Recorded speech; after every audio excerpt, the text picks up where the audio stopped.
మాట్లాడి ధైర్యం చెప్పి మనోధైర్యం నింపారు. ఇంతవరకు ఎవరు రాకున్నా కూడా సూర్యాబాయి మీ ఇంటికొచ్చారు. ఏం ఏం అభయం ఇచ్చారు? మీకు ఏమి హామీ ఇచ్చారు? ఏం ధైర్యం చెప్పారు? ఏం మాట్లాడారు? First of all thank you అన్న వచ్చినందుకు. అది ఇట్లాంటి వాళ్ళే ఇప్పుడు మా లోకల్ ఎమ్మెల్యే కానీ వీళ్ళు వచ్చి ఇట్లా ధైర్యం మాకు సపోర్ట్ కావాలా, వాళ్ళ నుంచి సపోర్ట్ కావాలా, వాళ్ళ నుంచి సపోర్ట్ ఉంటేనే మాకు ఏమైనా హెల్ప్ అవుతుందేమో, ఏమైనా హెల్ప్ జరుగుతుందేమో అని కాదు. ఇప్పుడు ఓట్లకైతే వస్తారు కదా, ఇప్పుడు ఆ ఓటరే మా తమ్ముడు కూడా ఒక ఓటరే. ఇప్పుడు ఆ ఒక్క ఓటు చెప్పలేము, ఇప్పుడు ఒక్క ఓటు వల్ల కూడా గెలిచి చేసినా కూడా చాలా మట్టుకు ఉన్నాయి. ఇప్పుడు మీరు ఓట్లకి ఎట్లయితే వచ్చి అడగడం కానీ మేము అది ఉంటాము, మేము ఇట్లా సహాయం చేస్తాం అట్లా సహాయం చేస్తామండి, మాకేం సహాయం చేయకండి భయ్. మా తమ్ముడు చనిపోయిండు, మా తమ్ముడికి న్యాయం జరగాలి. న్యాయం జరగడానికి మీరు వచ్చి మాట్లాడేదేమో చెప్పలేము సార్. ఇప్పుడు వాళ్ళు పొలిటికల్ లీడర్స్, ఇప్పుడు వాళ్ళ త్రూ ఏమన్నా జరగవచ్చు మాకు న్యాయం. అదొకటే కోరుకుంటున్నాను సార్ నేను, అంతే. అంటే ఘటన జరిగిన తర్వాత మీరు అక్క తమ్ముడికి మధ్యలో అనుబంధం చాలా తీవ్రంగా ఉంటుంది, అంటే ఎక్కువగా ఉంటుంది. మీరు తమ్ముడు ఏ విధంగా ఉండేవాళ్ళు? తమ్ముడు మీతో ఏమైనా షేర్ చేసుకుండా ఈ ప్రేమ వ్యవహారం కానివ్వండి, ఆ అమ్మాయి ఇలాంటిది మంచిది లేకపోతే వేరేలా నా మీద కోపం ఉన్నది ఇట్లాంటిది ఏమన్నా? లేదు లేదు సార్, ఎప్పుడు ఇట్లాంటి టాపిక్స్ అయితే మా ఇద్దరి మధ్యలో అయితే ఎప్పుడు రాలేదు.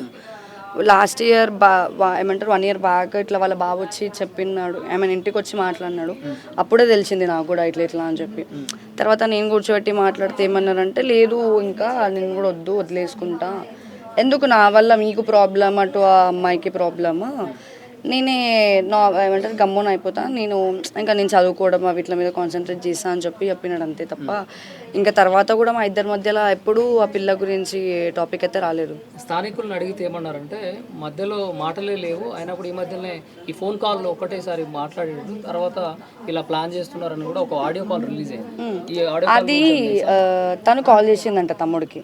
తను కాల్ చేసి ఇట్లా మా పేరెంట్స్ ఇట్లా నీ మీద కంప్లైంట్ ఇస్తా అంటున్నారు, నన్ను ఫోర్స్ చేస్తున్నారు, వచ్చి సైన్ పెట్టమని చెప్పి, నువ్వు నన్ను అరెస్ట్ చేస్తున్నావు అని చెప్పి, ఒకవేళ నువ్వు సైన్ పెట్టకపోతే ఏమంటారు ఇంకా పెద్ద ఇష్యూ చేస్తా అని చెప్పినారు. నేనైతే రెడీ లేను సైన్ పెట్టడానికి, నేను వచ్చేస్తా, నన్ను పెళ్లి చేసుకో అంటే అప్పుడు తమ్ముడు చెప్పిండు, లేదు ఇప్పుడైతే నేను పెళ్లి చేసుకోలేను, నాకు చాలా రెస్పాన్సిబిలిటీస్ ఉన్నాయి, నేనైతే చేసుకోలేను, కొంచెం వెల్ సెటిల్ అయినాక చేసుకుందాము అని చెప్పి తమ్ముడు చెప్పడం జరిగిందంటే. సూటిగా యవాన్కి సొంత అక్కగా ఉన్నారు కాబట్టి మీరు రాష్ట్ర ప్రభుత్వం పోలీస్ శాఖకు కావచ్చు, డీజీపీకి కావచ్చు, సీఎం రేవంత్ రెడ్డికి కావచ్చు, ఏం చెప్పాలనుకుంటారు సూటిగా చెప్పండి, ఏం అడగాలనుకుంటారు కూడా సూటిగా అడగండి.